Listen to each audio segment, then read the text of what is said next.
Marc est un petit garçon qui est différent des autres. Il peut aligner ses cubes par couleur pendant des heures.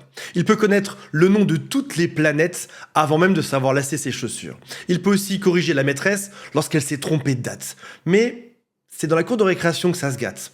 Marc ne comprend pas les règles parce que finalement, elles sont écrites nulle part. Par exemple, pourquoi est-ce qu'on ne peut pas dire tout haut que le dessin de Kevin est moche alors que de manière réaliste, il est vraiment moche?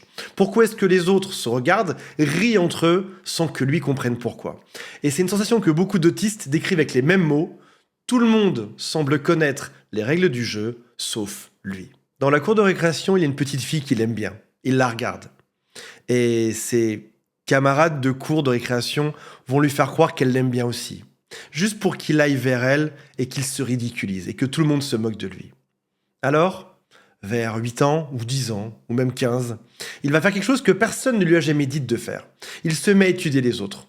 C'est pas pour s'amuser, c'est parce que il veut comprendre les autres. Il veut ressembler aux autres. Il regarde des films, il écoute des conversations des grands, il décortique. Ce qu'il veut, c'est avoir une conversation normale. Ne plus être rejeté. Alors il révise encore et encore pour ressembler à tout le monde. C'est un genre d'examen qui démarrait très tôt dans sa vie et qui ne finirait jamais. Le caméléon vient de découvrir qu'il pouvait changer de couleur pour ne plus être moqué, pour ne plus être une cible à la récréation. Au collège, son masque social se perfectionne. Il va apprendre à lisser sa voix, à forcer un contact visuel même quand ça lui brûle les yeux, à rire en même temps que tout le monde. Il observe, il fait exactement comme les autres pour ne pas être rejeté et ça fonctionne, on le laisse tranquille. Mais le soir, il est vidé, il sait même pas pourquoi. Bien évidemment, si jamais tu passes ton temps, ta journée à t'adapter aux autres, tu arriveras sur une forme d'épuisement, d'anxiété ou de dépression. Et peut-être même pire, quand tu es un caméléon, tu peux avoir une difficulté à construire un soi authentique. Qui est-ce qu'on est au final derrière ce masque? Quand tu passes ta vie à jouer un rôle, si bien qu'à un moment tu sais même plus très bien qui tu es. Et c'est là que tout va basculer. Marc devient bien sûr adulte. Il rencontre Julie. Il tombe amoureux comme on tombe d'une chaise ou d'une falaise. C'est un soulagement gigantesque. Elle lui dit qu'elle le comprend, qu'elle voit derrière son masque, derrière sa carapace. Et Marc, qui pensait qu'on ne l'aimerait pas comme il était, qui devait se transformer, se modeler aux autres, commence à l'aimer aussi et à être naturel. Il s'accroche à elle de toutes ses forces. Sauf que dans le couple, ça bascule, ça vacille de temps en temps. Elle lui reproche d'être froid, d'être absent, d'être décalé parfois ou de rien ressentir. Mais c'est faux parce que Marc à l'intérieur, il explose, il a plein d'émotions, mais son esprit ne montre que les émotions extrêmes, sinon il ne montre rien. Il peut avoir des sentiments qui sont démesurés et un visage qui est complètement plat. Marc ressent tout, ça ne se voit juste pas. Et on lui reproche dans cette relation un vide qui n'existe pas. Ils finissent par se séparer. Ça, c'est le scénario positif. Parce que, oui, celui où on se sépare. Parce qu'il y a un autre scénario. Marc n'a pas eu de chance, c'est pas Julie, cette gentille jeune femme qu'il rencontre, c'est Claudia, malveillante, perverse, toxique. Tu remarqueras que je mets un A au prénom de femme toxique. C'est un hasard, ça pourrait être vu dans l'autre sens également, et chez les femmes qui auraient des traits autistiques. Pour Claudia, sa fragilité à Marc devient une prise. Il a toujours dit oui pour être accepté, et par défaut, il pense que l'autre a raison.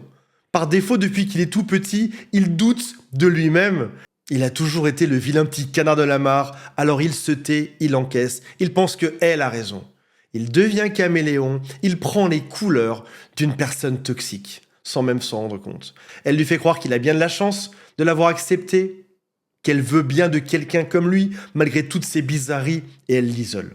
Et le plus cruel, c'est que de l'extérieur, Marc a l'air d'aller bien, parce que son masque est toujours là, ce masque qui ne montre rien. Quelque part entre ses 40 et 50 ans, peut-être même 55 ans, le masque cède. On pourrait appeler ça, si on inventait un mot, un burn-out autistique. Peut-être des allergies, des douleurs. Même quand il dort beaucoup, il se réveille fatigué le matin. Et là, il commence l'errance médicale. On lui parle parfois de dépression, on lui file des cachetons pour ça. On lui parle de surmenage, oui mais tu travailles quand même beaucoup. Parfois on lui dit qu'il est bipolaire. On teste tout un tas de médicaments, mais ça vise pas la bonne cible. Et puis un jour, il découvre qui il est vraiment. Il arrive à mettre un mot dessus. Alors, soit parce qu'il voit une vidéo, peut-être un article, ou encore parce qu'il emmène son enfant se faire diagnostiquer. Et quand le psychiatre parle à l'enfant ou décrit ce que l'enfant vit, il se reconnaît exactement dedans. À presque 50 ans, on lui pose enfin un mot sur ce qu'il vit, depuis qu'il est tout petit, l'autisme. Quand il a le diagnostic, c'est un choc pour lui. Personne sur Terre ne veut avoir l'étiquette d'autiste. Et il rejoue toutes les scènes depuis son enfance, tout ce qu'il a vécu sous ce nouveau prisme, et ça explique tout. Alors quand je dis que personne ne veut être autiste, c'est peut-être un peu différent en 2026. On a quand même des références de gens célèbres comme Elon Musk ou autres qui sont Asperger, qui rendent la chose un poil plus cool que ce que ça pouvait l'être il y a 10 ans probablement. Mais pour Marc, il y a toujours la question qui se pose. Celle que n'importe quel caméléon pourrait se poser. C'est qui suis-je vraiment derrière ce masque? C'est dans ce film The Mask avec Jim Carrey, le héros qui s'appelle Stanley, qui au début utilise son masque comme un outil. Il le met, il l'enlève. Et puis vient un jour où il n'arrive plus à l'enlever. Un jour, il sait plus si c'est lui qui porte le masque ou le masque qui le porte. Marc, lui, n'a jamais pu enlever ce masque.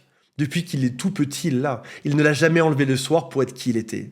Alors la vraie question à 50 ans devient, si j'ai passé ma vie à imiter l'être humain pour survivre, qui suis-je d'original en dessous du masque? Est-ce que je ne suis pas uniquement qu'une copie? Et jour après jour, peut-être même mois après mois, Marc arrête de jouer au jeu des autres. Il arrête de fixer la main des autres joueurs autour de la table. Il regarde sa propre main et il se demande pour la première fois comment est-ce que lui veut jouer la sienne. Voilà mes amis, j'espère que ça vous a intéressé. Mettez-moi un commentaire, soutenez la chaîne, vous allez voir qu'il y a des boutons en dessous, des likes, des boutons pour donner des étoiles, etc.